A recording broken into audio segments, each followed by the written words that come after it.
Assalamualaikum warahmatullahi wabarakatuh. Oke, Rek, kali ini kita akan mengupas tapi tidak tuntas sebuah materi yang cukup menarik, yaitu virtual LAN atau biasa kita sebut sebagai VLAN.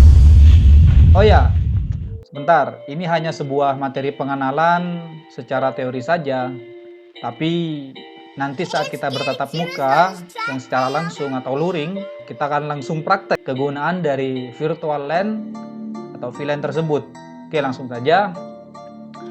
Terdapat beberapa poin tujuan pembelajaran pada kali ini. Yang pertama, memahami konsep dari VLAN itu sendiri. Yang kedua, memahami fungsi dari VLAN. Yang ketiga, mampu mengkonfigurasi VLAN pada switch. Dan yang terakhir, mampu melakukan testing VLAN pada switch. Oke, kali ini kita harus fokus sejenak agar waktu dan kuota tidak sia-sia. Masuk pada pengertian VLAN. Oke, dapat dilihat di sana terdapat beberapa gambar dan pengertian VLAN, yaitu di mana VLAN sendiri merupakan sebuah model jaringan yang tak terbatas pada lokasi fisik seperti LAN. Nah, hal ini mengakibatkan sebuah network dapat dikonfigurasi secara virtual tanpa harus menuruti lokasi fisik perangkat tersebut. Terdapat beberapa fungsi penggunaan dari VLAN tersebut. Yang pertama, sebagai broadcast from mitigation. Yang kedua, sebagai security. Yang ketiga, cost reduction. Yang keempat, higher performance.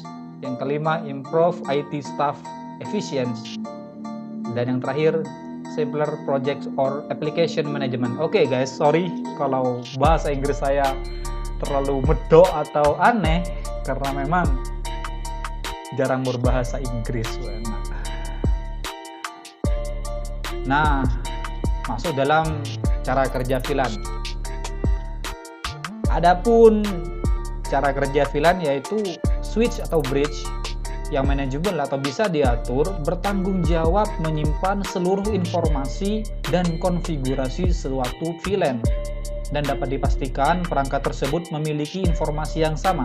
Nah, semua informasi yang mengandung address suatu VLAN disimpan dalam suatu tabel atau database. Jika address berdasarkan port yang digunakan, maka database tersebut harus mengindikasikan port yang digunakan oleh VLAN. Mungkin penjelasan saya kurang dipahami, nanti saya akan buatkan video contoh cara kerja dari VLAN sendiri. Kita akan masuk pada jenis-jenis VLAN. Jenis-jenis VLAN kali ini ada 6. Oke, yang pertama berdasarkan port atau port base. Yang kedua berdasarkan MAC address. Yang ketiga berdasarkan IP atau IP subnet base. Yang keempat protokol base. Yang kelima berdasarkan autentikasi. Dan yang terakhir berdasarkan kombinasi. Oke, mari kita bahas dari yang pertama. Berdasarkan port base. Port base dapat dilihat dari gambar, langsung saja sama gambar saja ya. Jadi ada 8 port di sana. Port 1, 2, 3, dan 4 merupakan VLAN 1. Contoh ya, port 5, 6, 7, 8 masuk dalam VLAN 2. Hak akses diatur dan dikonfigurasi berdasarkan port dari switch, dikelompokkan secara tersendiri. Oke, bila port tersebut dihubungkan dengan VLAN yang lain, maka akan berubah fungsi menjadi port trunk atau VLAN port trunk. Terdapat kelemahan dari port base VLAN ini. Apabila terdapat port yang berpindah tempat, maka admin jaringan harus melakukan pengecekan fisik secara manual untuk kembali memindahkan. Yang kedua, MAC address base. Jadi hak aksesnya ini berdasarkan MAC address dari perangkat yang terhubung. MAC address sendiri berfungsi sebagai identitas dari sebuah perangkat yang bersifat unik. Jadi MAC address itu berbeda antara perangkat yang satu dengan yang lainnya. Nah, terdapat kelebihan dari MAC address based VLAN. Apabila perangkat berpindah, maka tetap terhubung secara otomatis. Namun kelemahannya adalah setiap switch harus diatur untuk memasuki MAC address yang tentunya cukup merepotkan. Oke, masuk ke jenis VLAN yang ketiga, yaitu VLAN berbasis IP subnet atau IP subnet base.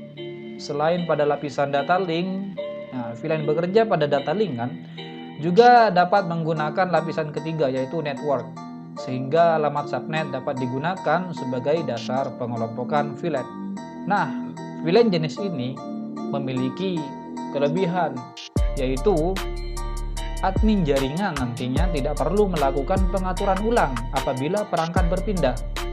Hanya saja VLAN ini dapat dipengaruhi lalu lintas yang tinggi, sehingga akan terasa lebih lambat. Mungkin seperti itu. Oke, kita next ke jenis VLAN yang keempat, yaitu VLAN berdasarkan protokol atau protokol base. VLAN ini bekerja pada lapisan data link layer OSI, yaitu lapisan kedua, yang pertama fisikal, yang kedua data link. Dengan protokol jaringan VLAN dapat menjadi dasar untuk mengatur keanggotaan pada VLAN tersebut. Sekarang masuk ke dalam yang kelima, yaitu VLAN berdasarkan autentikasi. Perangkat komputer bisa dimasukkan ke dalam sebuah VLAN secara otomatis berdasarkan autentikasi pengguna dalam LAN. Jenis VLAN yang terakhir yaitu VLAN berdasarkan kombinasi. VLAN ini diterapkan pada sebuah perangkat yang terhubung pada switch, sehingga dapat menggunakan fasilitas yang berbeda. Misalnya, VLAN 1 dapat mengakses FTP, File Transfer Protocol, dan HTTP server. Sementara VLAN 2 hanya dapat mengakses SSH saja. Oke, sekarang masuk ke dalam tipe koneksi VLAN. Terdapat 3 koneksi di sini. Maksudnya tipe koneksi VLAN. Yang pertama adalah akses link, di mana koneksi VLAN ke perangkat komputer PC. Yang kedua trunk link, ya ini koneksi VLAN yang menghubungkan switch dengan switch, jadi antar switch, yaitu trunk. Oke, yang terakhir adalah hybrid link, ya ini koneksi yang terdiri dari akses link dan trunk link. Oke, jangan lupa belajar. Ijazah bukan untuk membuktikan bahwa kita berakal, tapi hanya membuktikan bahwa kita pernah sekolah. Oke, bersambung sampai di sini saja. Kita bertemu di lain waktu. Tugas dan materi akan saya bagikan di grup kelas. Mohon maaf apabila ada kesalahan kata, kesalahan kalimat, dan kesalahan menjelaskan. Kurang lebihnya mohon maaf. Assalamualaikum warahmatullahi wabarakatuh.